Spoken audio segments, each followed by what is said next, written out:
Magandang araw mga kamasa. Ano po, pinuntahan natin yung bagong tulay dito po sa Parting Rizal. Tingnan po natin ito mamaya. Pero bago po yan, shoutout po Boss Reggie Galera. Ano po, maraming salamat sa inyo. Happy birthday ma'am sa asawa ng Boss Reggie. Happy birthday. At tingnan po natin ano yung mga signages dito. Kung nakikita nyo po ito yung mga hazard warning signs natin. Ano po, na nag-indicate na itong kalsada na po na ito ay paliko. And then makikita natin meron din siyang edge line. Ano po? And then may double solid yellow line na rin po na nakalagay. It means talagang no overtaking sa area po na to, no? Mula po doon sa area na yon, kapag binuksan tong area na to, no overtaking po talaga siya. So tignan pa po natin doon. Makikita po kasi natin may sharp curve sign. Ano po? Ito pong sinyas na ito ay sharp curve sign. O nakapabilang po ito dahil yan ay touch-lock. Nakapabilang po yan sa warning sign. So binibigyan babala lahat ng mga riders, drivers na itong kalsada na ito ay may sharp curve na area na delikado po sa mga manlalakbay. Makikita natin yung ganda ng kalsada dito po sa bandang Rizal. Yung tinatawag po natin na Lumintao Bridge. Ano po? So ito yung inaabangan ng lahat. Inaabangan po nating bumukas sapagkat kitang-kita naman natin napakaganda po ng pagkakagawa nila.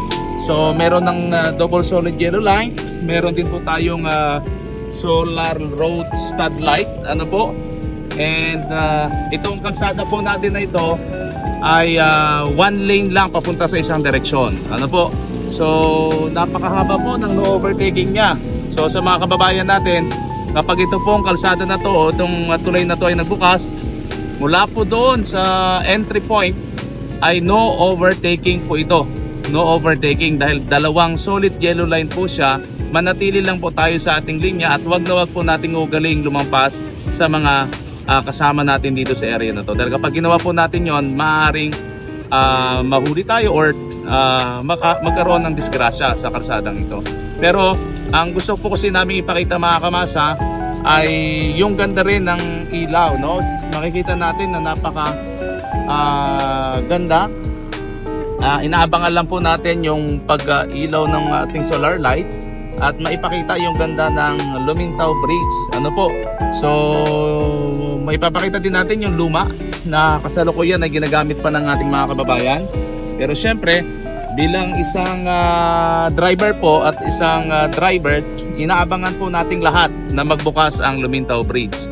So ipapakita namin sa inyo kahit paano, no, itong mga sinyas dito. So yung po, naka 20 tons siya. Ibig pong sabihin yan ay isang regulatory sign. So pag regulatory sign, alam natin na nagtatakda ng pagbabawal. Pag nagtatakda ng pagbabawal, kapag nilabag natin yan, pwede tayong mahuli. So ibig po sabihin na lahat dapat ng dadaan ditong mga sasakyan ay hindi po lalampas ng 20 tons ang bigat nila. Ano po, kasi kapag lumampas po kayo dyan, pwede na po kayong mahuli. Ano po, tinitignan natin yung pagkakagawa ng kalsada ay talagang nakaka-amaze at napakaganda po.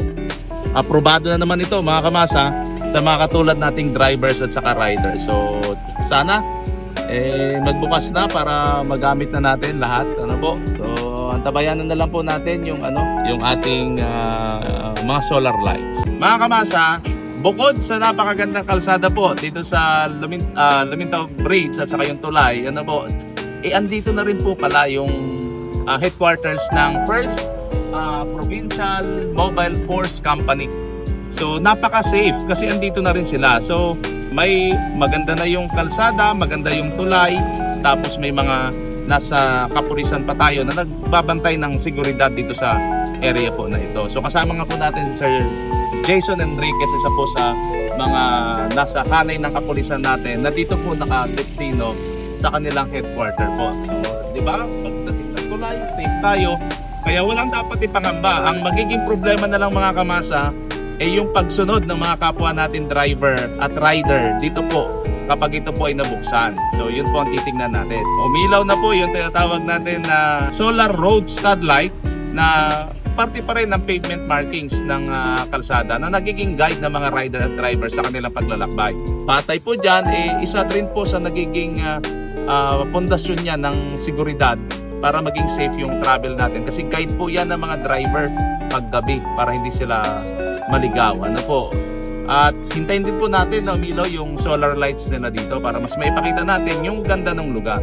Magandang araw mga kamasa. Malugod po naming sinasabi o pinamamalita sa inyo na tuloy-tuloy yung ating tuition-free TDC tuwing araw ng Sabado at Linggo para makakuha kayo ng Student Driver's Permit.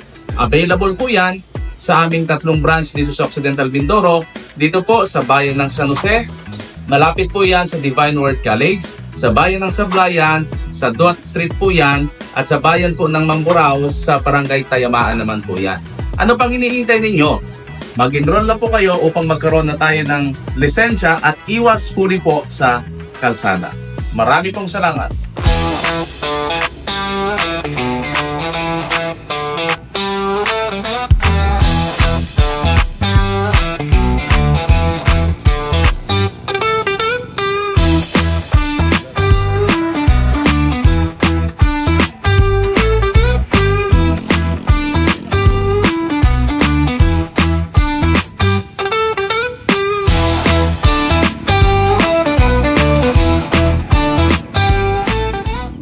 So yun po mga kababayan, mga kamasa, nakita natin yung ganda ng lugar, yung ganda ng solar dito, napakaliwanag, kaya pala po napakarami rin mga bumibisita, no? Makikita natin sa bandaron ay may mga grupo ng mga kabataan, may mga namamasyal, at sobrang liwanag po ng area na to dito sa Lumintao Bridge, yung bagong gawang tulay at kalsada hanggang dun po ay napakaliwanag. So safe na safe ang area na to at napakaganda ng pagkakagawa. Ang hamon na lamang po para sa ating lahat ng mga taga Occidental Mindoro at sa lahat po ng rider or driver na dadaan dito, gamitin po natin ng tama ang kalsadang ito para makaiwas tayo sa aksidente at nang makapagsalba tayo ng buhay sa mga kapwa rin po natin gumagamit ng kalsada. Maging depensibong driver po para at least safe tayong lahat.